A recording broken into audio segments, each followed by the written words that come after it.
రాజధాని నగరానికే మక్టాయమయమన్నారు. బహుళ అంతస్తుల భవనం అని హామీ ఇచ్చారు. టెండర్లు ఓకే చేశారు. కానీ పనులు మాత్రం మొదలు పెట్టలేదు. గుంటూరు ప్రధాన మార్కెట్ దుస్థితి ఇది. నిత్యం అటు వ్యాపారులతో పాటుగా ఇటు వినియోగదారులు కూడా ఇక్కట్ల పాలవుతున్నారు. ఈ క్రమంలో కొత్త ప్రభుత్వంపై స్థానికులు పెట్టుకున్న కొండంత ఆశలు నెరవేరుతాయా? కలలుగన్న మల్టీ స్టోరేజ్ బిల్డింగ్ రెడీ అవుతుందా?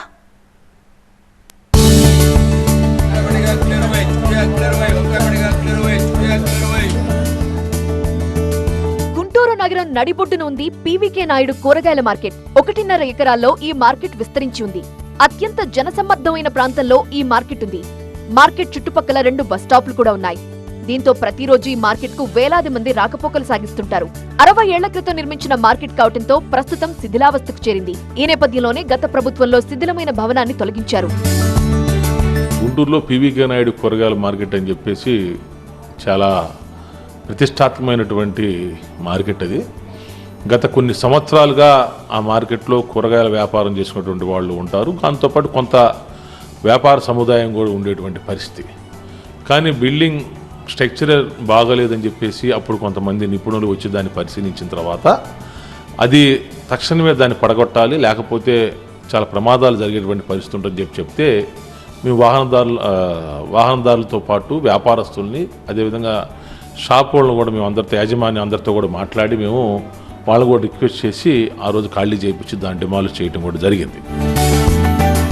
బిల్డ్ ఏపీలో భాగంగా మార్కెట్ స్థలాన్ని విక్రయించేందుకు కూడా అప్పటి ప్రభుత్వం సిద్ధపడింది. అయితే ప్రభుత్వ నిర్ణయాన్ని స్థానికులు, కూరగాయల వ్యాపారులు తీవ్రంగా వ్యతిరేకించారు. ఆందోళనలకు కూడా దిగారు. మార్కెట్ కు స్థలం ఇచ్చిన దాతలు కూడా ప్రభుత్వాన్ని తప్పుపట్టారు. చిరు వ్యాపారులకు, వినియోగదారులకు అనుకూలంగా ఉండే స్థలాన్ని కార్పొరేట్ కంపెనీలకు దారాదత్తం చేయడంపై అన్ని వర్గాల నుండి వ్యతిరేకత వ్యక్తమైంది. దీంతో అనివార్యంగా ప్రభుత్వం వెనకడుగు వేసింది.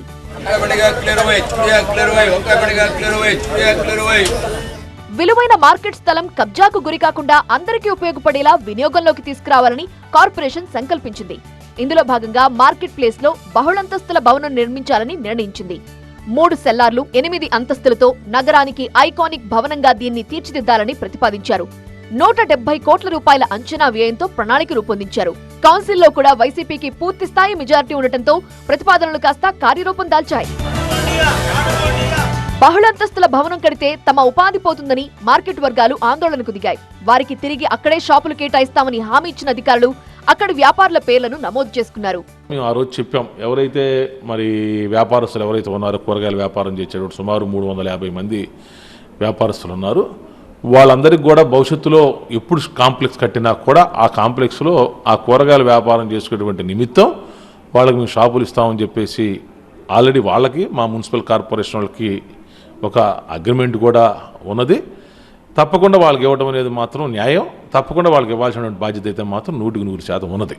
మార్కెట్లో శిథిలావస్థకు చేరుకున్న భవనాన్ని కూడా తొలగించారు. ఆ తర్వాత ఇక్కడున్న వ్యాపారులు అందరి పేర్లు కూడా కార్పొరేషన్ అధికారులు నమోదు చేసుకోవడం జరిగింది. కొత్త భవనం నిర్మించిన తర్వాత ఇక్కడే వారందరికీ షాపులు ఇస్తామని హామీ ఇచ్చిన తర్వాత ఇక్కడున్న వ్యాపారులంతా కూడా కొత్త భవనం కట్టడానికి సమ్మతి తెలియజేసిన నేపథ్యం కనిపిస్తూ ఉంది.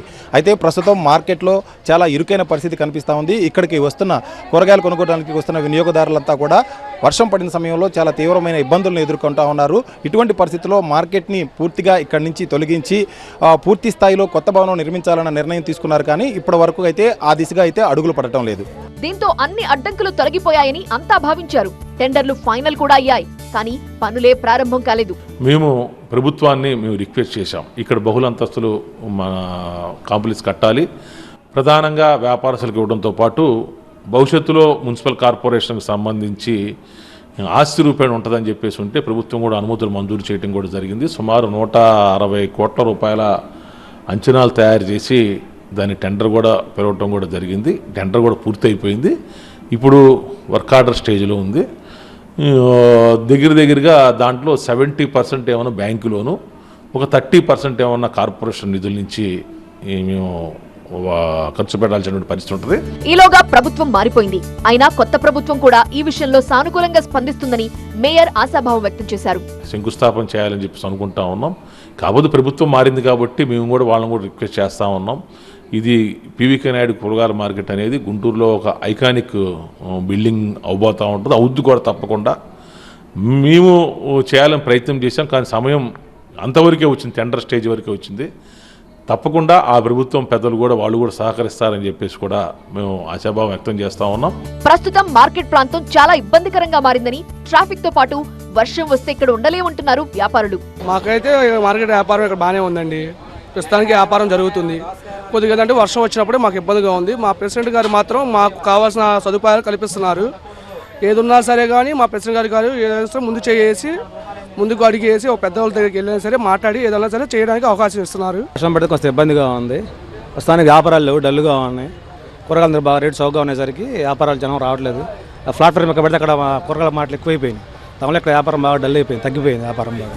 అటు వ్యాపారులే కాదు, ఇటు వినియోగదారులు కూడా చాలా ఇబ్బందులు ఎదుర్కొంటున్నారు. ఈ సమస్యకు శాశ్వత పరిష్కారం వీలైనంత త్వరలో చేపట్టాలని కోరుతున్నారు. మార్కెట్ చాలా ఇబ్బందిగా ఉంది. ఒక 10 మంది వెళ్తే పట్టలేని పరిస్థితి. దీనివల్ల చాలా వర్షం పడినప్పుడు చాలా ఇబ్బందిగా ఉంది.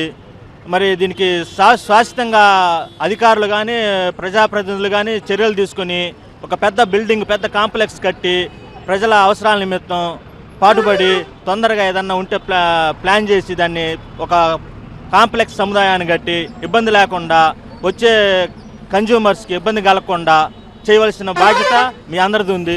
వ్యాపారులకు, వినియోగదారులకు ఎవరికీ ఇబ్బంది కాకుండా చర్యలు చేపట్టాలని మరికొందరు కోరుతున్నారు.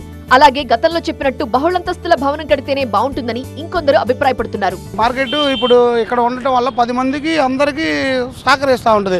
ఈ చుట్టుపక్కల పల్లెటూరు వాళ్ళు కానీ ఊళ్ళో టౌన్లో వాళ్ళు కానీ వచ్చి దగ్గరపాటులో ఉంది 2 రకాల కూరగాయలు కొనుక్కొని వెళ్ళిపోతూ ఉంటారు. కాబట్టి దాన్ని అభివృద్ధి అంటే పడేయటం అలా కాకుండా వేలాది మంది కుటుంబాలు లోపల ఉంటాయి కాబట్టి వాళ్ళకి అనుగుణంగా అక్కడే ఉంచి దాన్ని తగిన జాగ్రత్తలు తీసుకొని వాళ్ళకు కూడా ఇబ్బంది లేకుండా, ప్రజలకు ఇబ్బంది లేకుండా చేసుకోవాలని కోరుచున్నాం.